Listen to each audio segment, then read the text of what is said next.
going to be a crazy fast episode because we have more content to cover than probably the last 5 episodes and less time to do it. So we're going to get right into it. Before we get to all the E3 shenanigans, aka the new Summer Games Fest, I got to talk about a new little piece of tech I bought called the Nintendo Switch 2. I got one day one, launch day.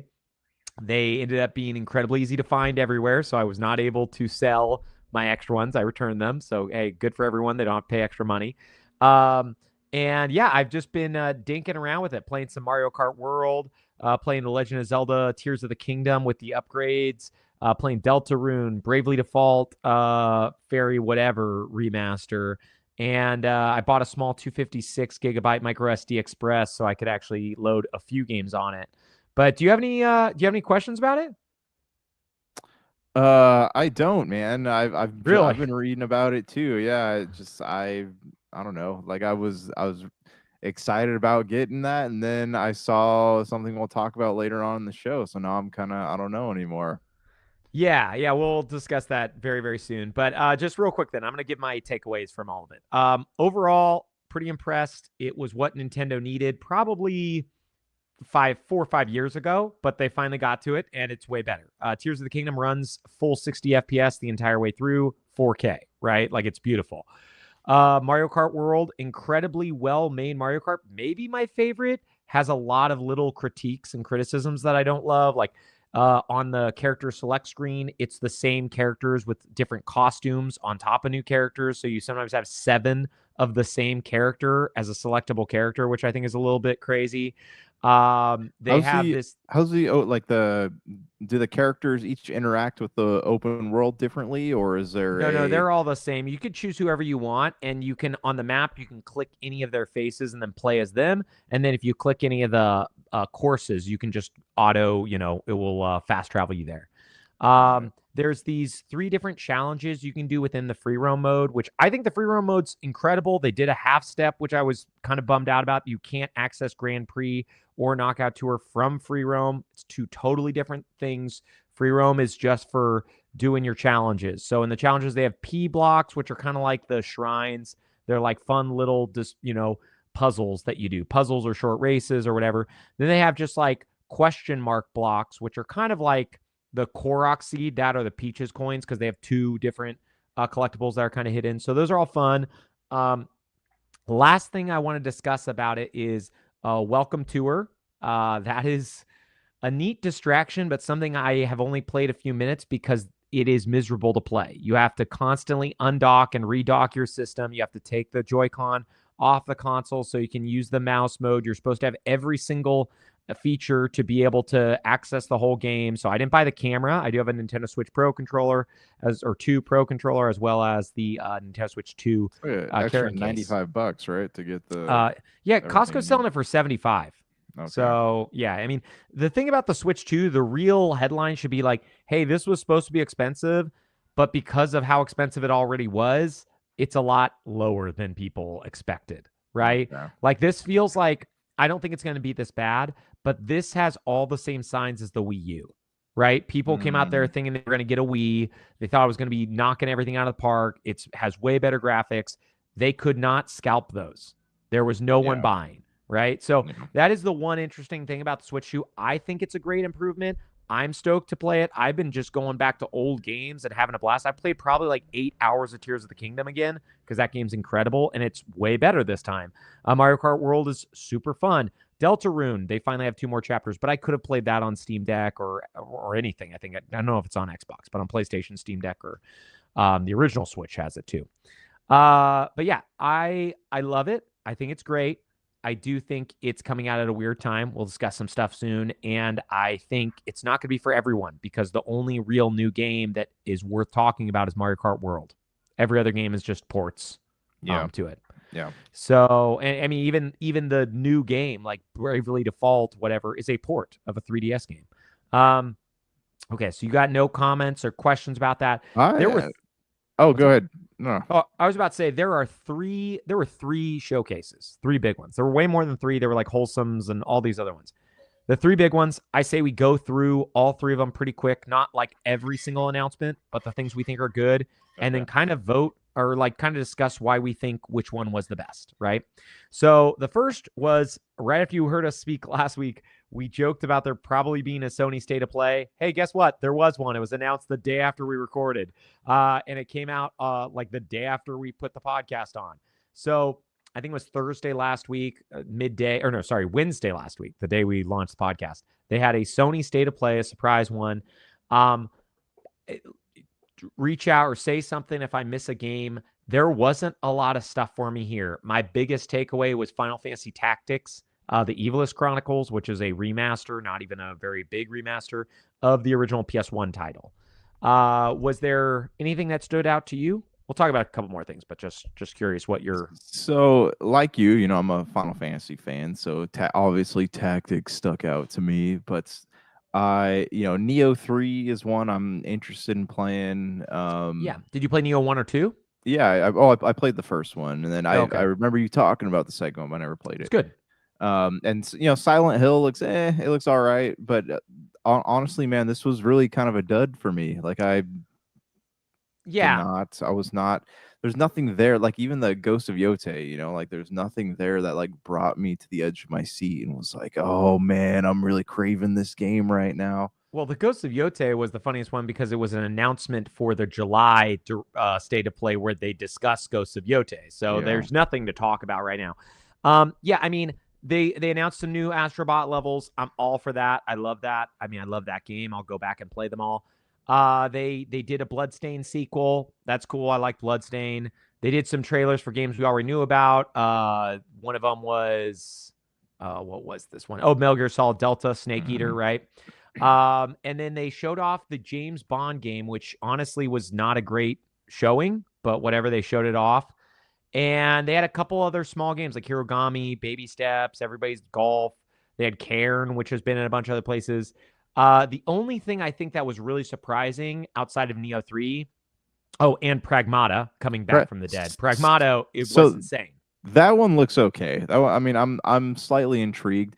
You know what really like didn't blow me away but kind of caught me off guard was Sea of Remnants, because that's a weird one. Almost like a exact knockoff of Sea of Thieves, which we'll talk about, I'm sure in a couple minutes here. But you know what caught me off guard? PSVR 2. They're actually being mentioned at all. Like I was surprised they had 2 PSVR 2 games there. Well, I thought they were going to let that thing die. I thought they were going to let Thief die, and because nobody's really in that franchise. They tried to make a comeback, remember, on the Xbox One, and it did not.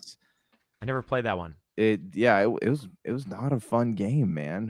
But I was kind of expecting to never see that franchise again, and they're like, oh, let's put a dying franchise on a dying system. Yeah, it was bizarre. But yeah, I think the biggest one, the one that probably doesn't matter to you or I at all, but probably the biggest announcement from the entire thing was the, what's it called? Marvel Token Fighting Souls. It was the Arc Sys Works meet Marvel. Looks really cool. Everything's in Japanese. If I were interested in fighting games, I would definitely pick this one up. But since I'm not, this might be something that if I ever get a chance to play it for less than $20 or for free, I will definitely play it. But it looks really cool, but it's just not my style game. Yeah, I'm kind of there with you. It looks so cool that depending on its price point when it comes out and what I'm feeling, like, hey, I might just pick it up just to check it out. But I know I wouldn't play more than 4 hours of it or whatever. And the last time I tried an Arc Sys Works game, it was Guilty Gear Strive. And I turned on the campaign, and there's actually no fighting in the campaign. It's just a 2-hour video. It's pretty cool. I watched an hour of it. It was actually like a really, really cool video. You don't control a character at all? That's it? No, you just watch videos. So it's it's there's maybe not a lot for me there. After the State of Play, 2 days later, we got a gap of 2 days for each of these showcases. They had the Summer Games Fest, Jeff Keighley's show, kind of the one that ended up taking place and taking over what was E3, right? It's the one third party, a lot of people are here, blah, blah, blah stuff. We'll just like the PlayStation one, we won't talk about everything, but we'll talk about the big ones. The biggest one, Resident Evil 9, Requiem. It was awesome that they showed that. I thought the trailer didn't really do much for me because it just didn't really show what Do, the gameplay is or anything. yeah. But So have you been reading any like the speculation online about it? So they're saying that they're going back to Leon as the protagonist in this yeah, one. So, but they showed you play not well. They showed most of it. You were seeing from the perspective of that girl. So I'm I really can't remember her name. Yeah. confused as to what's going on. But she kind of reminds me of the main character from Medium. Remember that one? Yes. Yeah. I mean, I will say, in my opinion, it wasn't a good first reveal for it. Like, there were Mhm. parts of it that were neat, showing you that you're going to go back to the nuked out Raccoon City. There's like a lot of things that I thought were cool, but overall, like, I haven't wanted to rewatch that trailer, which is always the sign for me that it's like, wasn't that great of a trailer. I saw it once and I don't want to see it again. Beyond that, I'd say the next biggest thing was probably Lies of P DLC coming out today, like that Yeah. day. Mhm. I did not expect that. Well, actually, no, that's not true. I did totally expect that was going to come out during one of these showcases this summer. Wasn't sure which one it would be at. I like Liza P. I don't love it, so I didn't buy it. So it's, Yeah. for me, it didn't do much. They did stuff that everybody expected. Dying Light the Beast comes out August 22nd. They did another Onimusha trailer, which that game has had so many trailers for a game that's still a year out.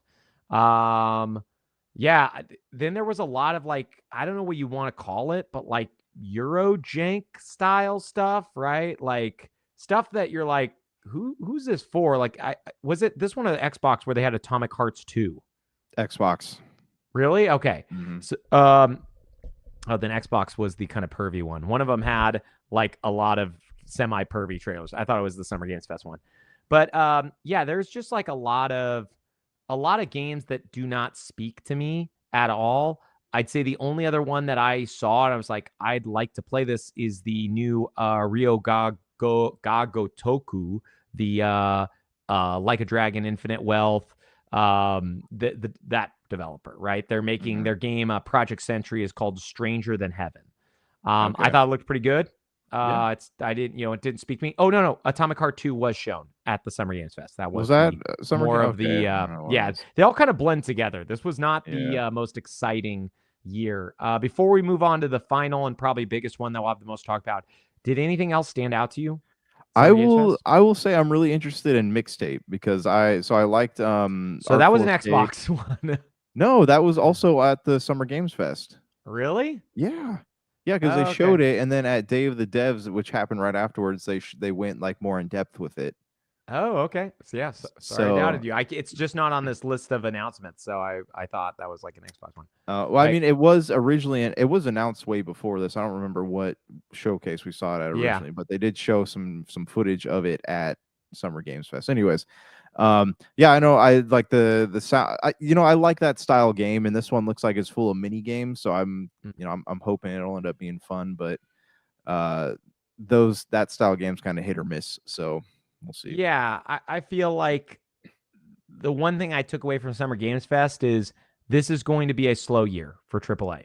There are not going to be mini games released. There will be probably 3 games we're talking about in the fall that are Yeah. like big, right? Otherwise, Mhm. there's going to be a lot of good indies, right?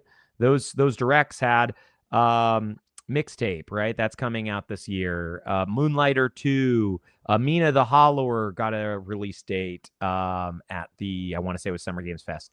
So there was stuff shown that was interesting. Summer Games Fest has been weak for a while because they have so many co-marketing and branding and all these other deals that they have to do where it's Yeah. like you're just half of it feels like an ad that sucks. Like it's not a good ad, right? It's like It's like hey, it's so weird to me because so much money goes into this that you would think that we'd be able to see something like more high profile because still the big developers are still going to either Sony or Xbox. We have like Square, and I mean even Capcom was holding off some things to show until the Sony and Xbox conference. We got to see Resident yeah, Evil, but for the most part, like there's a lot of games that the devs aren't owned by either of those the big two companies, but they're still no going to games. those Yeah. two to show. Yeah. And there's games, and we can maybe discuss this after the Xbox, but there's a lot of games that were kind of expected to be there this year that weren't at Mhm. any of the Oh my gosh, showcases. yeah, I know, man. We'll get to it after this. We'll go over the Xbox One now. So Xbox 2 days later kicked off the summer showcase like they always do. I think it was like maybe like 50 minutes or 60 minutes, maybe it was up to 90 minutes of gameplay trailers, and then like an Outer Worlds 2 direct. The Xbox showcase kicked off with Outer Worlds 2, a trailer, which I thought was very bizarre because they were doing a direct, but whatever. So they did. They had a bunch of other stuff they announced. There was quite a few things that I'm interested in. There were quite a few missteps. But before we get to the big new handheld release and talking about that, what games specifically did they talk about at Xbox that were like, oh yeah, I'm excited for this? So I'm interested, man, in the what was the one by Game Freak? Oh yeah, Beasts of Reincarnation. Mm-hmm. Yeah, Yeah, so that was kind of way out of left field. Game Freak, the well-known Pokemon developer at the Xbox Game Showcase with doing what looks to be like a super high budget quadruple A RPG. style game. Yeah, it's Yeah. super crazy. Yeah, so that looks pretty cool. I granted they didn't exactly show any like gameplay, it's mostly Yeah. video, but that was pretty neat. What was the shoot, I'm trying to remember. Obviously the Final Fantasy re-releases, which are Yeah. the pricing was really threw me off on that one. Like I know we chatted Yeah. about that a bit in our text thing, but $50 was not a price I was expecting. I was expecting like 30 maybe to play Yeah, it's 16. really old. You can find it for $20 on PlayStation all the time. So it does really feel like they're just like, hey, screw you. We didn't want to put it on Xbox to begin with. We're just putting it on it Mhm. now because you're the last market and we're going to get whatever we can from you. So Yeah. I would have actually supported it just because I would like to see Xbox get the games on it. But yeah, that price means I don't care at this point. I'm not going to Yeah. pay for it when I already have it on PlayStation. Right. And I know, come the end of the year sales or whatever, it'll probably be down to $20, I'm sure, and I'll pick it up then. But it just like out the $50 out the gate for a game. Like if it was if I were buying a physical copy, I might, justify that price. But for a digital version of a game that I've already purchased and is actually, you can pick up for $30 on physically on PlayStation 5, it just was not a big purchase for me. And then The I'm worst part, that's curious. the $50 isn't even the complete version. Yeah, That's it's like without it was DLC. So it's 70, right, 70 for the with full version. DLC. So it's like that's a lot of money for a game that came out. What was that? 2023? I think it was Mhm. June 2023. So 2 years ago came out. It's already been on Steam. I think it's Yeah. been on Epic, PlayStation 5, right? Like it's why? Why just punish these people that you Yeah. obviously hate and just don't care about? Just don't even put the game out. Honestly, with the way Square handles their stuff, I sometimes wonder if it would just be better if they actually just didn't put it Yeah. out Yep. because they truly make it feel like they do not want anything to do with Xbox. So, Yeah. um, so Um, yeah, man, I would agree oh, with that. I Like got Final I got Fantasy. I got oh, yeah, yeah, sorry, keep talking about I got 2 more and we're done with the Final Fantasy talk, Okay. and then I'll hand it over. Yeah, Final Fantasy VII Remake Intergrade, like that's finally coming out to Xbox. It is crazy to me that it's not also was launched, and then also the fact they haven't even announced Rebirth. I'm assuming whatever Final Fantasy VII Remake Intergrade comes to Switch 2, that's when it will also launch on Xbox. It's an assumption. There's a Yeah. lot of stuff we don't have dated right now. Yeah, go ahead with your other two because I want to talk about this more broadly, and then we'll discuss the big announcements. Okay, I was gonna say, one of the other games was Chronos. Looks interesting Oh, because good. it gave me that like Dead Space vibe. I don't know if it's coming to games. So here's the thing: all these games, like I'm gonna play them because they're coming to Games Pass, right? So Almost all of them, not almost Blood of all the of them. Dawn Walker and a Yeah, few of the right. others. But yes, yeah, a lot of Yeah, them. so like Chronos, I'm definitely interested in playing. And then one that really got me fascinated was There Are No Ghosts at the Grand. Oh yeah, it's a really weird. It That looks was a really weird weird, but game. I'm just like I watched it. I'm like, that like I'm solving a mystery, but I'm also like redecorating a hotel. Like Yeah. that sounds completely out of this world, and I'm 100% on board to play this. Yeah, I mean, there was a lot of fun stuff I think there too. The Persona 4 remake, right? Revival. Mhm. That I mean, that wouldn't have been an Xbox thing just 3 years ago. But now Yeah. that's an Xbox announcement. Like with Metaphor and all the rest. The Clockwork Revolution trailer, it was way too long, but Oh boy, my it looks gosh, good. I thought that I was the only person that felt that. I watched it. I'm like, what is this? One, it felt like it was about 15 minutes, and two, It I was way thought too long. I thought that it was a BioShock game. I got real Yeah, excited for a minute.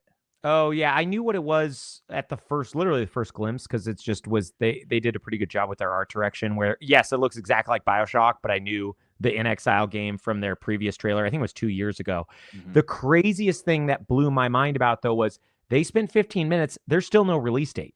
That was Yeah, the longest trailer of gameplay and showing you what the game is with still insanely like a, long. hey, we don't know when it's coming out someday, right? Yeah, And I mean, there were some other neat things. Grounded 2. I don't think any of us expected that. A year where yeah, Obsidian's a lot of releasing sequels that Avowed.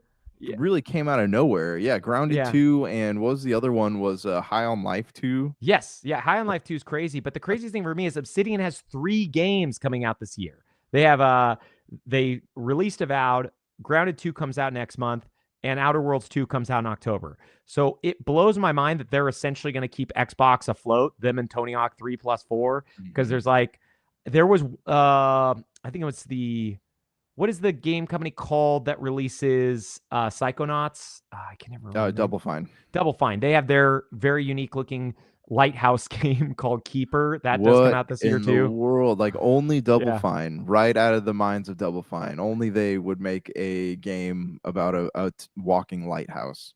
Yeah, I think it looks good. I mean, they showed the Indiana Jones DLC September. So Microsoft has stuff coming out, but really what I walked away with is like next year is going to be awesome. This year's going to Yeah. suck because everything that looked cool has a 2026 date, and everything that I was like, "Oh, this is fine," has a 2025 date. Like I used to love Ninja Gaiden. I don't even know if I'll play 4 because it's coming to Xbox Game Pass, but Yeah. like I wouldn't have played 4 otherwise. Like Yeah. if it was like if I had to pay $70, I just wouldn't have played it. I didn't like 2 or 3 when they came out. I haven't gone back to revisit them. For me, one of the biggest standouts though, and the best surprise, probably the best surprise, honestly, for me was the Super Meat Boy 3D reveal. I loved Super Meat Boy back in the day on Xbox Live Arcade, It's a and the hard fact, game. yeah, and the fact that they're doing a 3D version of it, man, that just speaks to that 90s child, right? In me. Hmm. The 64 graphics games that we're gonna do. Yeah. Okay, so the biggie. Nintendo announced their hardware. I don't know what you even want to call it. They're working with Asus ROG No, Ally. no, not Nintendo, Xbox. Oh, sorry. Yeah, I can't believe I said that fast. I Yeah, was like, is this a yeah. lead in? What are we doing here? Sorry. Xbox announced that they're working in conjunction with the ROG Ally, which already exists right now, to create a Xbox branded ROG Ally X that will have an Xbox interface, but still allow you to access the Steam stores, GOG, all the stuff. Kind of what Gerald had mentioned a while ago. And while they were showing it off, which was a really, really cool trailer, they were showing nonstop footage of Hollow Knight Silk Song, one of the most anticipated Metroidvanias right now that everybody can't wait for. It's kind of got like Elden Ring fever pitch. We want it, we want it, we want it, we want it. Yeah. And then they're like, hey, this is coming out when this launches, or by the time it launches, it will be out. Real quick, before we get into like pricing and stuff, what do you think when you saw the handheld? I had heard that this something like this was coming out, and I don't know Yep. like what really sets it apart from the other ones that you could also access Games Pass on. I think it's because you were able to use the Xbox Cloud app on the others and maybe not Games Pass as a whole, but I'm not 100% sure on what sets it apart from the other ones, but Mm. just seeing it though, I got this excitement that I didn't think I would get because it, like you said, it's not just allowing you to play Xbox, but Steam Deck as well. Like, or not Steam Deck, Yeah. sorry, Steam. Steam on it as well. And that's what I was talking to you about last week, though. When I was talking about what Big Dog had mentioned, saying one day you'll be able to play God of War on Xbox hardware. Like, who would Yeah. have thought, man? Like, Yeah, I'd been mentioning that a while ago. I expected God of War just to come to Xbox natively. This does make a lot more sense coming to Steam. Just because everybody's going third party kind of where like all their games are coming everywhere. mhm. Um, but yeah, one of the things I thought was really, really phenomenal is yeah, I love that idea. I have a Steam Deck currently, but I would trade that in a second to get something that plays all my Game Pass games plus Steam games, plus is the most powerful. Now, with that comes the caveat and the catch that people are expecting this to be $800 to $900 as the MSRP. It's Yeah, $1,000 after tax in most places that's about what for the other. ROG. How do you say it? Yep. ROG ROG is. Alex. Yeah. Yeah, some people call it the ROG. Some people call it the ROG. I call it the ROG. ROG Ally X, not the Xbox branded one, but the one that's currently on the market. This one could be even more expensive, but people are guessing $800 to $900. Here's the thing though, like if it's an Xbox product, I don't see it breaking an $800 ceiling. I could see 700, maybe 800 for like a whatever the ultimate version of it is, but I don't see it going above that, because that's not, Xbox is a company that is notorious for trying to move away from physical hardware. So I don't imagine they're going to be like, oh, hey, buy this physical thing to play games digitally, but you're going to have to take out a loan or a second mortgage to play it. Yeah, but you got to remember that this isn't just an Xbox thing. They're co-branding this. So two companies need to take a cut, right? So it's like not only do they have two companies, but Xbox isn't going to be the only one responsible for the pricing now. So I'd agree with you. I think Microsoft may have even subsidized it to an extent just to get more people to be part of the platform, or they would have back in the day. They did that with the 360. But with the fact that it's Asus and not Microsoft alone, makes me think like, hey, this could be crazy expensive. The other warning sign or red flag that came up is, and I didn't even think about this till much after. When I was watching, I was like, oh man, I'm getting one of these, getting rid of my Steam Deck. I can't wait. I'm so excited. I was like, my Xbox is going to be my new main thing, and I'll just take the ROG Ally X with me whenever I want to play games portably, right? It'll work perfectly, the cloud saving, all that stuff. The games that are playable through the Xbox app, the ones that will have the games with cloud saves and stuff, are only the Xbox Play Anywhere titles. And while this showcase showed a lot of Play Anywhere titles, Xbox does not have a huge history of Play Anywhere titles. It was kind of like a small thing they had done for some games in the past. So I had mentioned to you and the doctor that, Metal Gear Solid Delta, a game that I am still planning on buying on Xbox, I'm not sure if I buy the handheld, I'll be able to play it there. And that's a game coming out this year. Yeah. So my hope is that it's not just going to be Games Pass, right? I'm hoping it's going to give you access to the entire Xbox marketplace. So like if I want to Xbox PC marketplace is what it's giving you access to. Yes. So if I want to partake in the the end of the year summer sales or whatever, and it's a game that's not on Game Pass, like I could buy it, download it, play it in the same manner that you'd be able to do that with Steam, right? If you're putting this Steam on the handheld. The big difference is, say you want to play games, say you still want to mainline games on your Series X, right? Because it's got the best output and it's just the coolest looking thing and blah, blah, blah, blah, blah. And then you want to take things to go. The problem is, if that game is not Play Anywhere, you have to buy it again on the Xbox PC store a second time to be able to access it on your handheld now. Because if you played it on your Xbox Series X, that's not the same storefront as Xbox PC. That's a different storefront. So this being a handheld PC and not a handheld Xbox is something I could see as a problem. Now, I think that's going to blur more and more, but I still think we're at a weird area where, like, this year, it might not be worth getting one because there might not be that many options of games to play on it, right? Like, it might be worth waiting a year or two till they actually do what they say and bring all the games. They mentioned Dead to Rights on the original Xbox.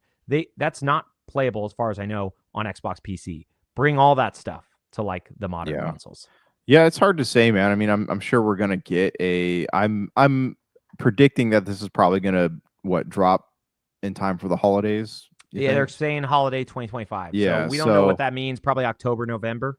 Right. So that being said, I'm imagining we're gonna get some sort of direct that talks, not direct, but showcase or whatever that talks about what exactly this thing can do in terms of the how the Games Pass or Microsoft Marketplace or whatever works on it. But again, though, like the fact that you can put Steam on it, like if you don't have that game, most of the stuff that is released on Xbox, minus like the 360 titles and stuff beyond that, are things you can pick up on Steam too. So I mean, it's just I mean, that's not. I agree with you there, but the difference is you can get a Steam Deck for sub $500. Yeah. You can get a Steam Deck right now, I think, like the LCD, which is outside of a smaller battery and a few other caveats. I've seen as low as 230 refurbished. Mm-hmm. And it plays games as good as, not in every case, but often as good as the current ROG Ally X. That Yeah. is $800. Does not play every game as good as, but many games it does. So why on earth would I spend my $800 to $900, $1,000 on this device if I can't play my Xbox games on it?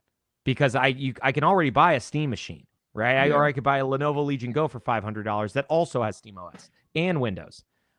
My thought is like, hey, I want this because I want the ease of Xbox use. I want the console experience on the handheld, right? Yeah. And Yeah. Steam is giving that to me to some extent right now.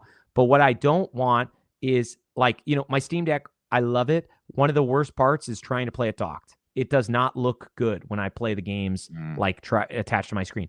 I want this to be, hey, I played on my Xbox, I shut it off, I went, somewhere. Maybe I have to connect my, handheld to like my phone or something so it gets the cloud save, and then I pick up playing, right? See, wherever I go. That's another thing though. It has to have docking capabilities. Like they didn't talk at all about that. So this thing, I'm not sure we'll have docking capabilities at all. I think it will probably have the option like Steam Deck does, where you can plug a USB-C in and output to your TV. okay, But yeah, my well, guess is, yeah, that's what I'm talking about. but Yeah, it's not like Switch where it actually looks better and like runs better. Like Steam Deck looks like they stretched that 8-inch screen to 60 inches. yeah, If you can imagine what that looks like. So that's not good, right? right. Now, if the game is really, really low res, it will sometimes, or really low quality in terms of like, it's pixel art. It will sometimes make it not look so bad. But Yeah. every other game, it looks like trash if you play it on the TV. Yeah. I would love it if they made it so it was like a Series S, essentially, like a handheld Series S. But again, my biggest concern is if I buy Kingdom Come Deliverance 2 on my Xbox today, and I don't get around to it, and I decide, hey, I want to play this on the go. Can I play it on the go on my ROG Ally X, or do I have to purchase it again on Steam or purchase it on an Xbox PC? Or they're actually, and this is just from stuff that's already on Games Pass, and you can alternate between PC and console. But they do a good job of like your game saves don't just sync to the hard drive, but they sync to the cloud too. So when you say I'm playing what's a Pal World, right? I was playing Pal World on my Xbox, and then I go and want to play it on my computer. It syncs my save data to my computer file so that I can pick up where I left off on the console. yeah, no, I understand that. I think the problem is Kingdom Come Deliverance 2 is not an Xbox Play Anywhere title, meaning that you have to buy it separately on PC, and you can probably do a cloud save. I don't know for a fact, right? Like they might not have cross saves at all, but you maybe can do a cloud save. But again, like, do I want to spend $140 on each game so I could play them portable and on my TV? That kills the whole product. So that's fair. So I'm sorry I seem like such a downer. I was so excited when I saw the trailer, but between the pricing and then the idea of that I might be having to double dip on these games anyways, I don't know if I'm going to spend $1,000 this holiday, right? And realistically, even if it comes at 800, it will be $1,000 by the time you're done getting the micro SDs that you need, or the internal storage, or the carrying case, or whatever it doesn't come with that you actually need. But yeah, man, that's kind of like the main thing. One takeaway I want to go over that we didn't talk about is just games that weren't announced. I want to bring up this one, Splinter Cell. I cannot believe Splinter Cell wasn't announced. Ubisoft even teased it, which makes me think maybe it's coming soon, the announcement. They teased it like last week. Dude, it's so weird. Was there anything else that you saw there that you're like, man, they didn't bring the heat, or this didn't show up? I expected this. I'll be honest, man. Like I know, like I said it when we were predicting it. I was expecting Forza to show up because Forza is usually one of their annual entries, and that is, I play every Forza that comes out. I love those games, and nothing, crickets. We knew they Fable, talked about it, but they didn't show anything. Yes, and we knew Fable was on the not coming out this year, and they weren't going to talk about it. Gears of War, didn't not show it. Crickets, right? And the big one that surprised me was Halo. Like he had mentioned, he goes, in a return to an old classic. And And but then I they was showed the Call of Duty Black Ops 7 right, trailer. and That was the worst way to show he in had the show. 5 minutes. He like got everyone stoked. I was totally expecting Oh, to see man. Master Chief walk across the screen, but Yeah. why Call of Duty? Nobody cares about, because people do. Okay, people care about the multiplayer stuff, right? But like, Yeah. why would you show this like probably super stupid expensive cinematic for a single player campaign that nobody's gonna play? I really think Xbox, this is the first time in probably the last 4 years where they had a lot of missteps in their showcase. They normally have like a couple things that aren't for me. This showcase had the most missteps, the most things. And I honestly think it's just because nothing's ready. I think 2026, like, this year, the end of last year, the beginning of this year, Xbox was killing it, right? Yeah. Tons of games, Avowed, Oblivion. We talked about this on the other podcast. Why release Oblivion the same week as Expedition 33, a week after South of Midnight? You have nothing all summer and nothing in the fall, right? Like, Right. it's or not nothing in the fall. Very few big games in the fall. So it's Yeah. like, what are you doing? And that's kind of how I felt about all these things. Before we bounce, we should talk about which showcase do you think was the best? Which one do you think was the worst? It's hard. It's like trying to decide which was like the best worst showcase. Yeah, Like that's I exactly it. I would say Xbox was probably the best. Yeah, Followed. I agree with you. I definitely think they had a lot of missteps and it was a little bit too long, and some of their trailers did not hit. But I But agree it was the best. but the difference between Xbox and PlayStation for me is that they actually showed stuff that I actually want to play. Yeah, I mean, for me, truthfully, it was the Xbox is the winner and PlayStation was second, and Summer Games Fest was the worst. Summer Games Fest was the one that where I left, and outside of Resident Evil 9, I didn't walk away very impressed. I don't And even that know was why 2 I watched hours. that. I like it. It's traditionally it's been bad, right? Like they've announced, they don't really announce like great stuff there, No, they but normally have like a surprise, I yes, mean, yeah. that's where The Last of Us Part 1 remake came out. Yeah, and There's a lot. the only reason we got Death Stranding at Summer Game Fest was because of the friendship between Him and Hideo Kojima. yeah, but I digress, man. Like I will say, like I watched that and I got to the end, I was like, man, why did I waste my time watching that? Like there's so many other things I could have been doing. Yeah, this year, and I was talking to you and Dr. Donna on about this via text, but this feels like it's gonna go down as like just a rough year. Like, do you remember 2014, the Shadow of Mordor year, where they had Dragon Age Inquisition and Shadow of Mordor? Yeah. It was preceded, like the previous year, had BioShock Infinite, Last of Us, the original Last of Us, Grand Theft Auto 5, right? Like huge, Right. crazy year for gaming. And there was probably way more than that, but those are the three that come to mind. Yeah. That 2020 or 2014 was not good. Like, it wasn't like bad. I enjoyed playing Shadow of Mordor. I liked Dragon Age Inquisition a lot, but overall it was a really, really weak year. That's what this year feels like. Yeah. It feels like, hey, this is a year where it's like you got your Mario Kart World, you got your new Mario Kart, the Donkey Kong might be okay. There were some small games like Expedition 33 that came out that really blew us away. Some cool indies, but overall, like, unless Ghost of Yote ends up being the best PlayStation exclusive ever, it's going to go down as a really tough year because nobody's super excited for Black Ops anymore. That doesn't bring the heat. They just had one, like not even 6 months ago, or sorry, not even 8 months ago released. And then on top of that, you've got all of these just double A to indie style games that are going to get precedence now in these showcases because Microsoft has to fill in these gaps that are being left by their huge behemoths like Clockwork Revolution, Forza, Fable, Gears, Halo, right? Like all the games that we expect. Perfect Dark. We've seen them for too long and nothing's come of it. So I'm really hoping, man, that we see some more stuff. I'm enjoying my Switch 2 though right now. I am curious what will happen there. I'm hoping we get a surprise Nintendo Direct here announced in the next week or two. So Nintendo has a decent year, but yeah, man, very strange year overall. The last Gamescom is going to be the last opportunity, right, for them to talk about stuff. All Nintendo three of them normally does Direct just on their own. They never really show up to anything ever. No, sorry. I mean Xbox and PlayStation. Oh yeah. I guess they're going to be there. Their next opportunity after that will be sometimes Microsoft does a November thing, but the Game Awards is really it. And the Tokyo Game Show, maybe Sony might announce like an RPG, right? Like there might be something.